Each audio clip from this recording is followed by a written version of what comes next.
இத்தனை நாளா வாங்கின சம்பளத்தை அப்படியே அம்மா கையில கொடுத்துருக்கேன். ஆனா இன்னைக்கு மாமியார் கிட்ட கொடுக்க போறேன். சம்பள பணம் வராதுன்னு தெரிஞ்சாலும் அம்மா இன்னைக்கு சம்பள நாள்னு நினைச்சுக்குவாங்கல்ல. அவங்கள நினைச்சாதான் கவலையா இருக்கு. கடவுளே, அம்மாவுக்கு நீதான் ஆதரவா இருக்கணும்.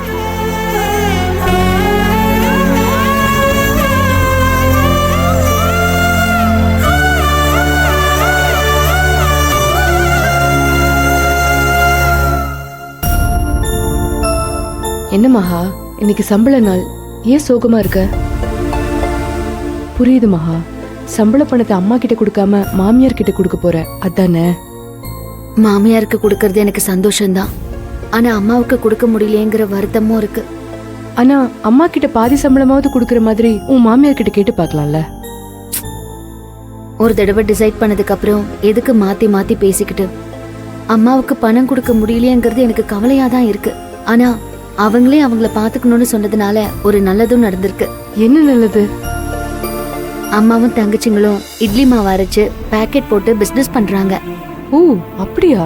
ஆமா, அகிலாவும் கோகிலாவும் ஒரு கடையில மாவு பாக்கெட்டை கொடுத்து வியாபாரம் பண்ணத நானே பார்த்தேன். அதோட ஒரு நாள் அம்மாவையும் கோகிலாவையும் நான் வழியில பார்த்தேன். என் காதுல விழற மாதிரி நாங்க நல்லா இருக்கோம், எங்களை நினைச்சு கவலைப்படாதுன்னு கோகிலா சொன்னா. ஆனா அம்மாவுக்கு தான் கிரைண்டர்ல விரல் மாட்டி அடிபட்டு ஹாஸ்பிட்டலைஸ் ஆகி அவர்தான் போய் அம்மாவுக்கு ஹெல்ப் பண்ணியிருக்காரு. இவ்வளவு விஷயம் நடந்திருக்கா? ஆனா எனக்கு எதுவுமே தெரியாது. நான் வேணா வீட்டுக்கு போய் அம்மாவை பார்க்கவா? அதெல்லாம் வேண்டாம் விஜய், அவங்களே அவங்கள பாத்துக்கிட்டும், முட்டி மோதி முண்டுக்கு வரட்டும்.